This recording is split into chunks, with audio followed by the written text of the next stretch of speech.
Jumpa lagi di Halo Timnas yang akan menyajikan informasi terupdate mengenai Timnas Indonesia. Di antaranya, termasuk Indonesia, Philipp Troy seremehkan lawan di SEA Games 2023. Rafael Struijk dan Ivar Junior disumpah WNI setelah Idul Fitri.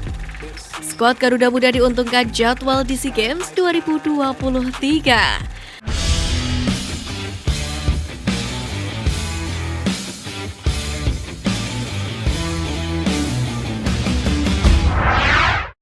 Termasuk Indonesia, Philipp Troy seremehkan lawan di SEA Games 2023.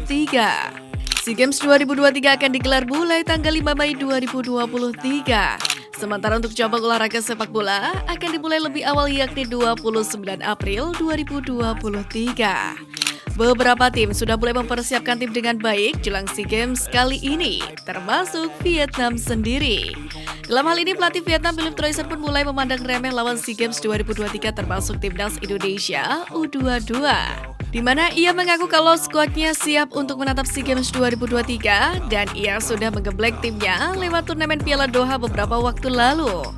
Meski hasilnya memang cukup mengecewakan, namun Troy menilai itu bagian dari proses.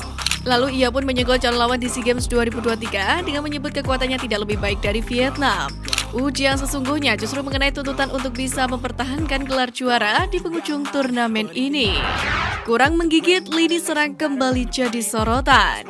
Kapal sepak bola nasional Hardy Menkoto mengungkapkan dua kelemahan Timnas Indonesia U22 jelang SEA Games Kamboja. Hardiman menganggap Timnas Indonesia masih kurang optimal dalam melakukan serangan ke lini pertahanan lawan. Hal itu yang terlihat dari sejumlah uji coba yang telah digelar. Ia berpendapat lini tengah skuad Garuda Muda juga masih kurang piawai memberikan suplai bola.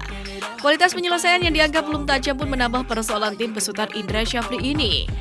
Tentu, ini membuat tugas Indra Syafri jelang Pesta Olahraga Asia Tenggara akan semakin berat dengan waktu persiapan yang semakin sempit. Terlebih lagi, Indra hanya bisa membawa 20 pemain dari lebih dari 30 pemain yang sedang digembleng di pemusatan latihan. Pengawal sebut Timnas senior tak butuh Justin Hubner. Pengawal sepak bola nasional Muhammad Kusnaini menyebut batalnya naturalisasi Justin Hubner tidak akan mengganggu Timnas Indonesia itu sendiri. Dalam lingkup lini pertahanan, Kusnaini mengatakan Timnas Indonesia masih memiliki Elkan Bagot dan Rizky Ridho yang tampil impresif dengan usia yang juga masih relatif muda. Hal itulah yang membuat pembatalan naturalisasi Justin Hubner tidak akan menjadi masalah besar. Masih pakai baju Timnas, Justin Hubner galau. Justin Hubner dilaporkan batal dinaturalisasi Timnas Indonesia setelah PSSI tidak bisa memenuhi permintaan pemain Wolverhampton Wanderers U21 tersebut. Meski begitu, Justin Hubner masih memajang foto saat mengenakan baju Timnas Indonesia pada unggahannya di Instagram. Di mana dalam foto tersebut, Hubner memakai kaos berkerah Timnas Indonesia dengan tangan kiri menempel pada bibir dan tangan kanan menunjuk ke depan. Rafael Struijk dan Ivar Junior disumpah WNI setelah Idul Fitri. Proses naturalisasi dua pemain keturunan Ivar Junior dan Rafael Struijk dipastikan tetap berlanjut. Keduanya diagendakan mengambil sumpah menjadi warga negara Indonesia setelah Idul Fitri. Dalam hal ini, Arya menjelaskan pihaknya sudah bersurat kepada Kementerian Pemuda dan Olahraga atau Kemenpora untuk menjadwalkan proses pengambilan sumpah WNI. Setelah kepres keluar, ketiganya baru bisa dilantik oleh Kementerian Hukum dan HAM atau Kemenkumham RI. Proses belum selesai karena ketiganya harus diurus perpindahan federasinya dari Belanda ke PSSI.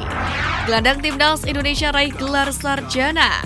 Gelandang Timnas Indonesia dan Persib Bandung Rahmat Irianto sah meraih gelar sarjana pada Prodi Pendidikan Jasmani Kesehatan dan Rekreasi. Kepastian ini didapat setelah pemain yang akrab disapa Rian itu menyelesaikan ujian sidang skripsi pada Selasa kemarin. Sidang ex-pemain Persebaya Surabaya itu pun sepertinya lancar. Terbukti akun Unesa TV yang memberikan update sidang turut memberikan ucapan selamat. Gelar sarjana yang didapat Irianto pun menjadi salah satu contoh pesepak bola nasional yang peduli dengan pendidikan. PSSI bantah kontak Polking untuk latih Timnas Indonesia. Polking sempat dikabarkan menjalin kontak dengan PSSI dan klub Vietnam. Ini merupakan buntut dari belum jelasnya masa depan pelatih berpaspor Jerman Brasil tersebut karena Asosiasi Sepak Bola Thailand atau FAT belum memberikan kontrak baru Timnas Thailand. Namun melalui anggota Exco PSSI Arya Sinulinga membantah bahwa PSSI telah menghubungi pelatih Timnas Thailand Alexander Manopolking sebagai pengganti Sintayong di Timnas Indonesia. Pengamat optimis dengan blueprint Garuda Emas Erick Thohir. Analis sepak bola nasional Gafar Lestaluhu menyambut baik rencana besar Erick Thohir mengenai target Indonesia ikut menjadi peserta Piala Dunia pada tahun 2038 lewat jalur kualifikasi. Gafar Lestaluhu optimis apa yang direncanakan bisa terwujud. Hal itu tercermin dari beberapa langkah yang sudah disiapkan Erick Thohir ke depan agar rencana besar tersebut terrealisasi, yakni dari pembenahan liga, memberikan perhatian kepada kesejahteraan wasit, melakukan pembinaan serius buat U9, U10, U11, dan U12. PSSI diminta bangun museum sepak bola. Pengamat sepak bola Indonesia Hardy Menkoto menilai hal tersebut sangat penting untuk mengingat sejarah serta kenangan-kenangan indah yang pernah didapat oleh timnas Indonesia. Hardiman merasa hal tersebut tidak hanya untuk mengenang masa lalu saja, melainkan juga menatap masa depan. Pasalnya sepak bola Indonesia memiliki perjalanan yang sangat panjang. Trofi Indonesia pernah mentas di ajang Piala Dunia 1938 dengan nama Hindia Belanda kala masih di bawah kekuasaan Belanda. Harus diakui memang bahwa prestasi timnas Indonesia belum begitu mentereng. Hanya saja cerita-cerita di balik perjuangan Scott Garuda layak diarsipkan dengan baik. Hardiman pun juga melihat beberapa negara luar seperti Thailand dan Jepang juga memiliki museum sepak bola. Legenda Persib Bandung harapkan timnas U22 bertanggung jawab. Legenda Persib Bandung dan Timnas Indonesia, Robby Darwis berharap para pemain Timnas Indonesia U22 bisa bermain dengan penuh rasa tanggung jawab ketika berlaga di SEA Games Kamboja nanti. Robby Darwis beranggapan dengan adanya rasa tanggung jawab itu, para pemain Timnas Indonesia U22 bisa bermain lebih maksimal. Selain itu, mereka juga bisa membawa pulang medali emas SEA Games 2023 seperti yang diimpikan. Pria yang pernah meraih medali emas SEA Games itu mengakui kualitas timnas Indonesia tidak turun drastis meski telah lama gagal meraih prestasi internasional.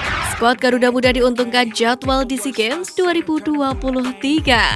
Dalam jadwal yang dirilis panitia pelaksana SEA Games 2023, timnas U22 Indonesia akan memiliki persiapan yang relatif lebih ringan atau mudah pada awal-awal pertandingan, di mana skuad Aswan Indra Syafri akan memulai pertandingan melawan Filipina pada 29 April.